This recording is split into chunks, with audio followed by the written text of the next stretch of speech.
नमस्कार, मुकुल टीवी में आप सभी का एक बार फिर से बहुत बहुत स्वागत है। ट्रैफिक सड़क सुरक्षा 2024 का जो महीना है वो शुरू हो चुका है 15 जनवरी से और 14 जनवरी तक ये महीना चलेगा। और रायपुर में जो छत्तीसगढ़ की राजधानी है, लगातार अनेक अलग अलग जागरूकता अभियानों के तहत जो यातायात विभाग है वो लोगों को जागरूक करने की कोशिश कर रहे हैं। और आज इसी सिलसिले में जो रायपुर में कार रैली निकाली गई थी ताकि लोगों को सीट बेल्ट से संबंधित जागरूकता उनको बताया जाए।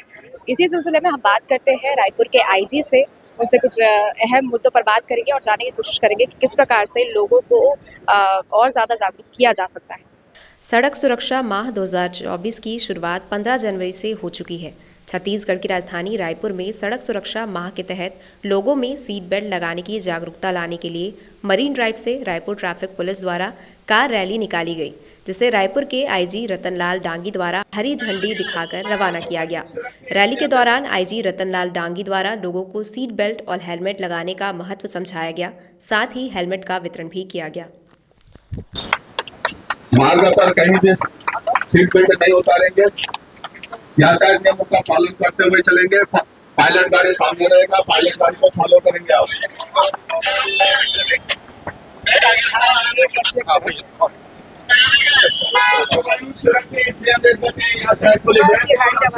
स्वागत करता है, अभिनंदन करता है। सड़क पर चलते समय हमेशा यातायात नियमों का पालन करें। चार पहिया वाहन चालक हमेशा सीट बेल्ट बांधे। दो पहिया वाहन चालक हेलमेट धारण करें और सुरक्षित रहेंगे। यातायात पुलिस रायपुर आप सभी का उज्जवल भविष्य का कामना करता है। इस कार्यक्रम के तत्पश्चात जो यातायात नियमों को पालन करेगा, जो यातायात नियमों को पालन करते सड़क का उपयोग करेगा, यातायात पुलिस रायपुर एवं एसके फाइनेंस रायपुर की ओर से उन्हें हेलमेट गिफ्ट किया जाएगा। श्रीमान पुलिस महानिरीक्षक महोदय के कर्तव्यों से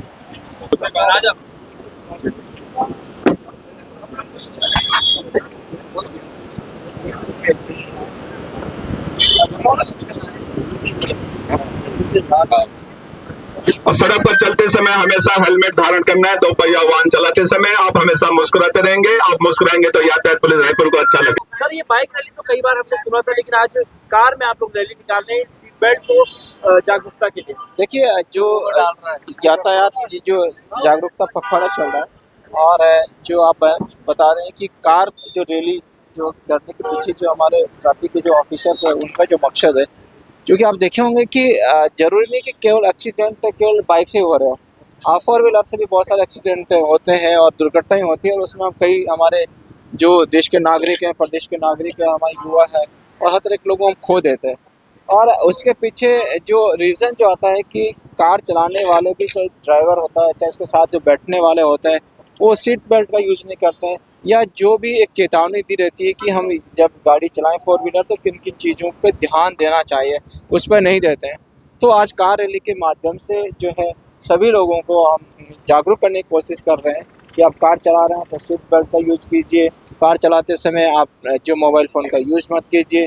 तेज़ आवाज़ में जो म्यूज़िक जो चलता है, संगीत चलता है, आप देखे होंगे कि ड्राइवर गाड़ी चलाता है, पीछे छोटे बच्चे भी रहते हैं और वो किस तरह से म्यूज़िक में या डांस में इस तरह इतने मशगूल हो जाते हैं कि कई बार जो उस ड्राइवर का ध्यान भटक जाता है और एक्सीडेंट हो जाता है। तो ये इसी का जो है इसी के प्रति लोगों को जागरूक करने के लिए कि आप इस तरह की लापरवाही नहीं करें, इसकी इजाज़त किया गया। सर, सड़क सुरक्षा सप्ताह तो लगातार जारी है, लेकिन नए रायपुर में जो स्टैंड बाइकर्स हैं वो लगातार देखने को मिलते हैं। हालांकि कार्रवाई की जाती है लेकिन इस पर लगाम नहीं लग पाता। सर, आपने एफआईआर के भी निर्देश दे दिए हैं। एग्जैक्टली, आप देखे होंगे कि पहली बार कई एफआईआर दर्ज हुई है, केवल कल जो हुई है वो पहली बार नहीं, उससे पहले भी बहुत एफआईआर हुई है।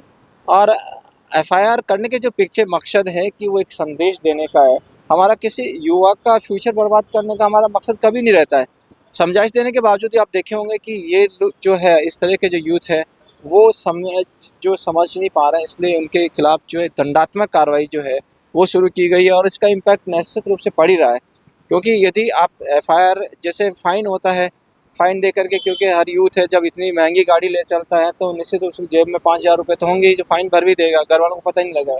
एफआईआर करने के पीछे हमारा मकसद है कि उसकी गाड़ी जब्ती होगी, कोर्ट में जाएगा, जब वो यहाँ से घर वापस पैदल पहुँचेगा तो कई लोग उसके दोस्त भी पूछेंगे तुम्हारी गाड़ी कहाँ है, तब ये बताएगा थाने में जब्त कर ली है। तो इस तरह का एक मॉरल जो है उनके ऊपर, और घर परिवार वाले भी पूछेंगे तुम्हारी गाड़ी कहाँ है।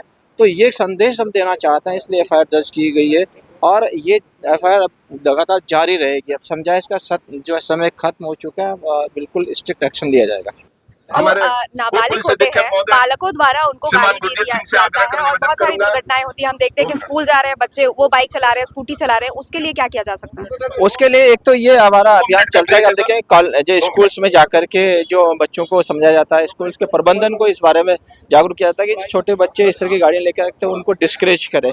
और कई बार स्कूल्स में जो एनुअल फंक्शंस भी होते हैं तो उसमें भी हमारे जो ऑफिसर्स जाकर के उनको ये जागरूक करते हैं कि बच्चों को इस तरह के जो वाहन नहीं दे, जिस दुर्घटना हो सकती है। लेकिन इसके बावजूद भी जो स्कूल प्रबंधन है वो उस पर कार्रवाई ठीक तरीके से नहीं करती है, तो उसको लेकर क्या नहीं, देखो एक समझाइश होती है और सबका दायित्व कि समझना चाहिए। यदि आपको अपने बच्चे प्यारे हैं तो जरूर समझना चाहिए, और यदि नहीं समझ रहे हैं तो निश्चित रूप से उनको इस चीज़ का तो एक दिन खामियाजा भुगतना ही पड़ेगा।